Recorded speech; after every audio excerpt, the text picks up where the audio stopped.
ama sa penin kanami te ho zo si ka ngai lut naw le ka za naw ka hin pi ma sa peno ve tunia he isai no mo jo hi le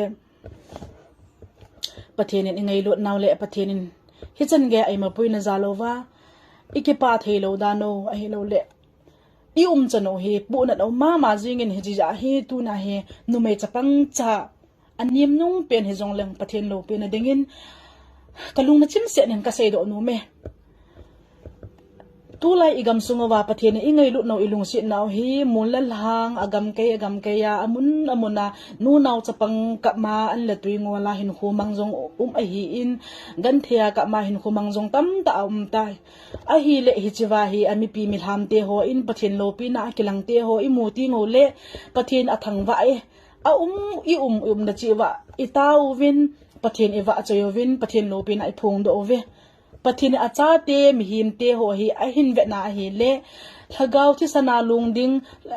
a hi lo le hin hu mang ding sa ho hi alagaw mang thai di ho hi pathin apuna in tu ni chen gain egal mi te ho sangin jong ai ho mi him te va the ding le ta sa lim la mela puthaya hai theya na la yo hi pathinin ai ngei lu na la ai pan pi na hi ki chi ta mu do the khat chu hi Chubana hi chu ho sung ka ala hin e ka ala wa ibui na au hi gamlenam a hi lo le thu bui la buya ibui na au chung chu nin pathin la cha ho pathin sei zui ho ama ho a ko na kidam tu na jong ahung lut kit tai tu na a hin phung do kalung alunggel ai lo le kam changa hung phung do keima hi nu mai chapang cha ka hi in thasam ta ka hi ahin pathin lo pin ringa ka hin phon do hi tuni igam sungowa hebang bui lai ta hin ipi hong ke bol tam evangelist nu chin kholam le ato hom pi ho a ko na hi thila a banu ya hong ke thang tai hi chiwa hin ata asan lo jong a tai a hi le ata asan ho chun pathin a he tin a ki ta san tai ata asan lo jong ata asan ta poi mun tinalam kai ho sa ho hi han lang amul alang agam kaya koi hi jong le lam kai alin alal ako pha chen jong ako we a chi pha chen jong a chi hi chiwa pathin la cha ho hi atam zo a chi num poi ale hi chung chu na hin pathin la cha ho hi a chi jong umin a chi lo jong umin a chi si in pathin hu hing na ka san ne pathin ai pan pi e pathin ai lung si e ti hi akimu ovin akamin apengin pathina ha na ne yove tunin igam sungowa hi thuki seile ke sa ho chondan umdan ho hi evena hi le igalmi te ovin ichange ya ibolo hitam ichange ya mancha nalta ta hoita ta kukiti in anei zo lo thil ho jong ipiji amon kukiten anei zo lo thil ho jong amhon tam ta ne yove ai hon hitapong chu imacha inei pu ve ahin ai ho dinga ikisun na au chu mi na mu thailo ai simpau pathin hingjing pathin tunsot pathin ama hi aman ai pen pina zalowa igalmi teu izat in hung ki tol hanang he jong le tu ni chan ge ya hi acha te ai pina la yo vin ai ki thu pina la yo ti ki chi ta in imu ve tu ni hin ge lovin pathin ai pen pi lo wa ai simpau pathin ai holanga apan wa hi le tu nya hi chen ge ya zan khat zan ni kang iman tha theyo hi tai ichan pi ding zo de i pu ve hi jong hi gyal ki no hi te so pe ti ho zo si ka gyal hoi sia la ka hi le ka pona ma jingin kim khanin asaya hi le gampa ma ho chun nanup na ning na tu na pha sei hi win ati in henge na se yong adi nai ko ai mo pu ve na se dinga ki lo mo na se hi a hin tu nin nu mai chapang cha ka hi wangin ka na pa na ka gyal le kamili lu na atam hi tam zo hi koi ma cha jong kadam na jong ai di poi a hin tu nya he pathen lo pe na dinga ka sei num zo si ka sei di hi koi tabang ka sei na chunga lung hang au ma hele comment na phone number lo ke ho ma na thei WhatsApp number na hin drop thei yo hi ai pho num au ma ai wa num au ma jong le chunang mo ki gel hi tai tu na ka sei ding he pathen lo pe na dinga ka sei di hi tu nin masang lai ya chun pha chom khat lai in chun evangelist nu ching kholam te ni in muna hun henge thilate in hiam ti asugan thein ayang bolin hi cho zo si jong chu amani in pathin zala kunin damna mi te ho anei sa tai emu su ke yo ve chubanin thulala ahung bui chung cham khat zowin hin pathin ila awa ahung ki pong tai pathinin akam chang ta nei ho pi taw ve pathinin ichan ge ham khat na ami ti ei pan pi taw ve kichi ta ni mo taw ve ahin masanga pathi thilate in hiam ti asu gan the dam namun a hi ji chun pathin o ahung ki phu na pathinin ei pan pi naw pathin ama ta ahung ki la an a zong thilapa ni mo taw ve mi ho zo sin ahin hi chi pathin ahung ki la ni khwa ge pa na tu ni chan ge ya hi ase yang pel lo lai hi leng lo lai hi egal mi tio to ke kap tu ding le ke that tu dinga ai lo le egal mi tio do dinga ium namun ba zong egal mi tio asang aza ahung ke tol na chung azong pathin avan tilte ai op khumowa ai piova ai ho him la thal hoi ta ta nei lo te i macha nei lo te in am ho ki cha na lung thim au ma am ho nung ki na lung thim au theji jong hi pi ham min amu theilo am ho na min amu theilo ba nga pathin ai pan pi naw le pathin laga ben ai pio he ti ke chi ta ni ke mukit tai pathin lo pi na chang ta hen chubana isei ki chubana na sei be ki nong hitin tunin hoi selin ngai tu hite leisi chunga hi na chi na thip na in ki sung hi in abc he hi zong lo chon abc ki ti hi leisi chunga mi him te adinga mei za di mei pau ki he tu na ding mei mia za ding he bo ve pathin ko ma abc thu om poi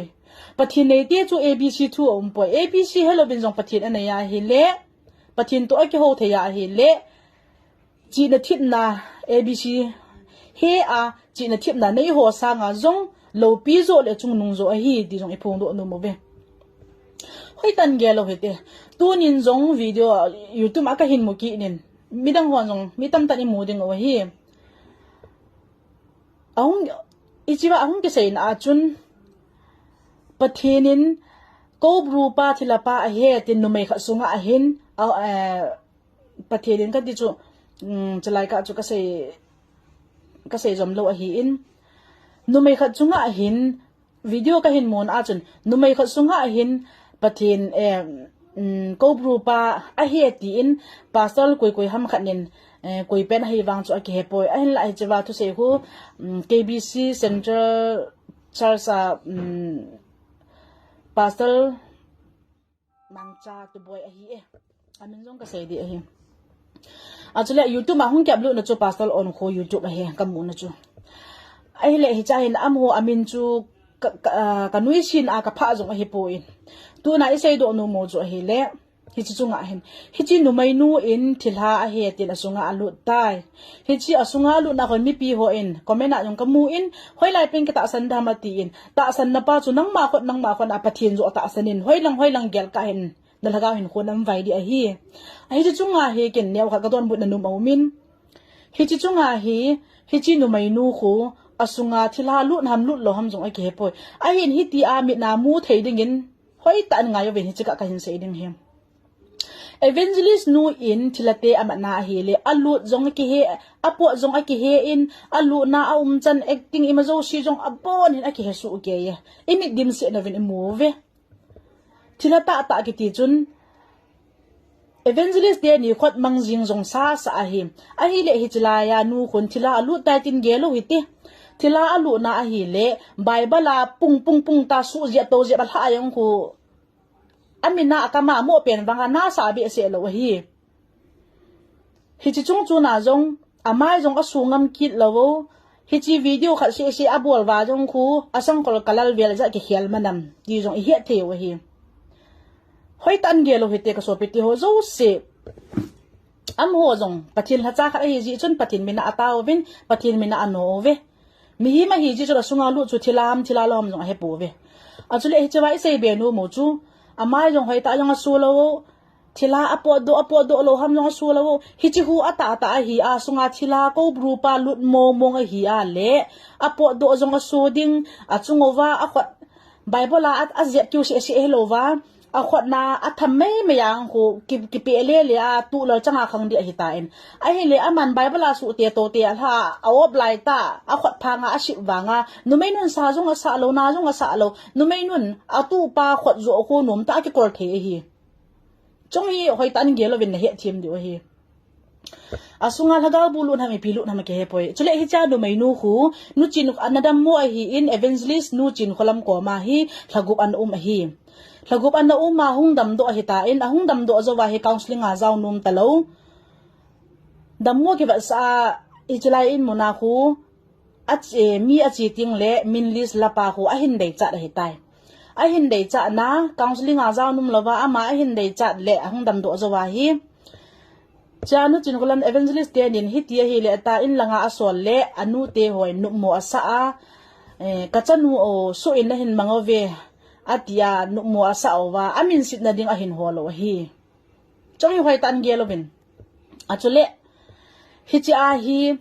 min sit na the chan ge ding a hin bola hi in hi chan i cha ko na chu mi hi ma hi lu na hoi tan gelovin mi hi ma hi lu na a hi le khat ho khon adong tai lo siwa in thu asaya chu ko brul pa na hi le ko bru pa na ngin paw na le pi a hi atile khan nu khon ipia don bo nem ka le poi ati kit cho ka le poi ka he poi ati kit ale china liang pa a honga chu ipitiam ta do kit no le a thei pha kit lo chu hoi tan gel tangom ti chip na thei lo pi me patin thu hi thila te jong ngol lo hi chu me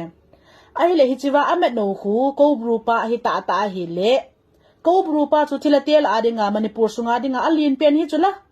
alin pen pa he wanga ahung lu na ji ho khu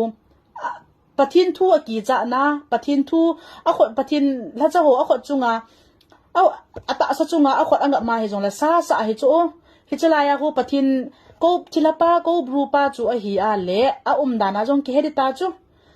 bible la su te to te tha hi o jong le pathin la chon a khot na atu mai mai a jong ki he ta chu ai wanga aki hi dan so very different aki hi he na ke hin video jo shong ka va hin mi jo shong i va ding o hin cha ho hoi sia la bor thu he din ka ge la ke wang hi chang chu ka ha se ra tan tin hi chi mi pi te ho so pi ula naw te ho jo sin hoi tan ge lo hi te